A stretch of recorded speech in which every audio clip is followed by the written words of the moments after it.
जब गांव में एक के बाद एक 4 लोग खत्म हो गए तो पुराने पीपल के नीचे जमा हुए बड़े बूढ़ों ने तय पाया कि ये ईश्वरी कोप है। 7 फरवरी को 58 साल के बद्री पटेल की मौत से शुरू हुआ था। इन 4 के बाद अगले कुछ हफ्तों में 3 और लोगों की मौत हो गई। सुबह कामकाज को जाते हुए ये लोग घर से निकलते हुए पूरी तरह स्वस्थ थे। फिर ऐसा क्या हुआ कि वे अगला दिन देख ही नहीं पाए। वालों को यकीन था कि जिंदा पुरुषों को लील रही ये शक्ति इंसानों के ऊपर है। डॉक्टरों की भी राय बहुत अलग नहीं थी। अगला नंबर किसी का भी हो सकता था। कुपित शक्तियों को मनाने के लिए शांति पूजा रखी गई। एक सूअर और कई मुर्गों की बलि दी गई, लेकिन टोटका नाकाम रहा। 31 मार्च को पूरी तरह से स्वस्थ 38 साल के विनोद साहू की लाश मिली। इस तरह गांव में कुल 8 मौतें हुई और जाने कितनी हो सकती थी अगर 9वां व्यक्ति बच न जाता। जयप्रकाश एस नायडू की रिपोर्ट आई है बलौदा बाजार जिले के खरवे गांव से, जहां एक सीरियल किलर ने 8 लोगों की हत्या की और फिर उनके परिवारों के शोक में भी शामिल हुआ। अंतिम संस्कार में हाथ बटाया। बद्री पटेल अपने घर के आंगन में चारपाई पर अचेत अवस्था में पड़े मिले। अस्पताल ले जाने से पहले ही उनकी मौत हो चुकी थी। वहीं मार्च में गांव के पूर्व सरपंच छत्तूराम साहू अंतिम संस्कार की तैयारियों की देखरेख कर रहे थे। तभी उन्हें घबराहट महसूस हुई और वे गिर पड़े। इसी महीने के अंत में विनोद साहू नदी किनारे अचेत मिले। वालों को ये अशुभ संकेत लगा। अप्रैल में उन्होंने गांव के एक बैगा यानी स्थानीय पुजारी और एक गुनिया यानी पारंपरिक ओझा जो शकुन अपशकुन भी देखता है, उनसे सलाह ली। 2 बार विशेष पूजा भी करवाई, लेकिन इसके बाद के हफ्तों में लगातार 2 और लोगों की मौत हो गई, गजानन मांझी और चतुराम साहू। तब तक किसी ने नहीं सोचा था कि इन मौतों में कोई आपसी संबंध हो सकता है।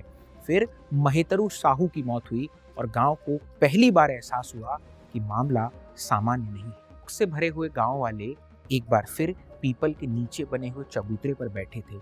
बातचीत में अचानक सामने आया कि महेतरू साहू ने दुकानदार राम सहाय जायसवाल के साथ शराब पी थी। गांव के अधिकतर पुरुष अपने थके हारे दिन का अंत शराब के घूंट से करते थे। इसके बारे में कुछ भी ऐसा नहीं था जो लोगों के कान खड़े करता, तब तक जब तक 23 साल के कार्तिक ने गांव वालों को ये नहीं बताया कि बीते दिनों उसे राम सहाय से ली हुई शराब पीकर उल्टियां हुई और कई घंटों तक तबीयत खराब रही। और सभी मृतकों की आखिरी दिन की कहानियां दोहराने का वक्त था। पहली मौत बद्री पटेल की थी। 7 फरवरी की शाम वे राम सहाय के साथ शराब पीने गए थे। रात तकरीबन 9 बजे घर लौटे। करीब 2 घंटे बाद उनकी बेटी ने उन्हें आंगन में चारपाई पर अचेत पाया। डॉक्टरों ने इसे हार्ट अटैक बताया।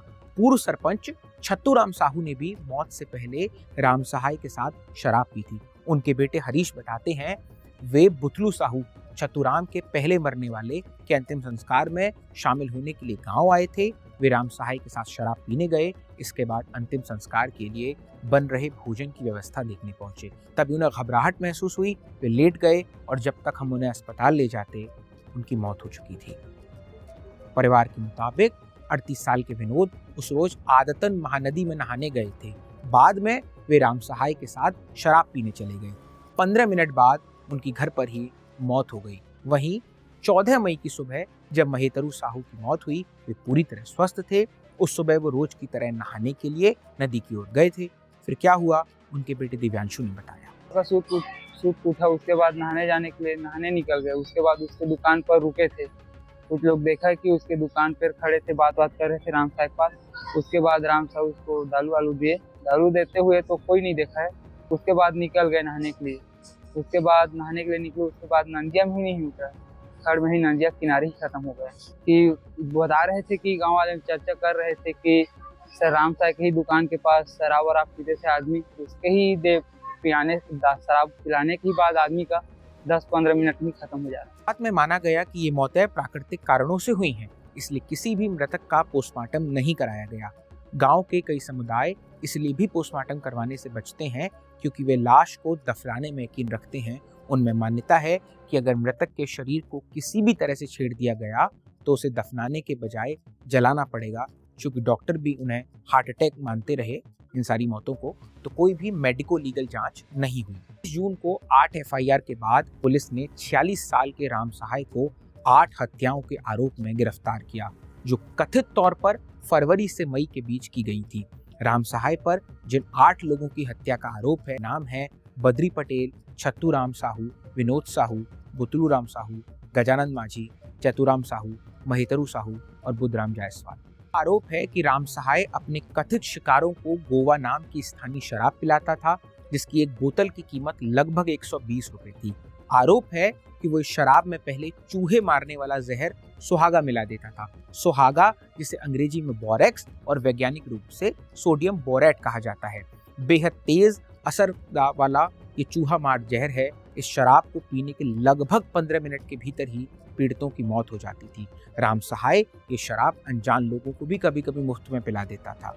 लगभग सभी मरने वाले 50 साल से अधिक उम्र के थे और नियमित रूप से उसके साथ शराब पीते थे, इसलिए शक होना मुश्किल था। पुलिस अधीक्षक कौशल वासनिक कहते हैं, इस मामले में हमारे पास सर्कमस्टांशियल एविडेंस काफी मजबूत है।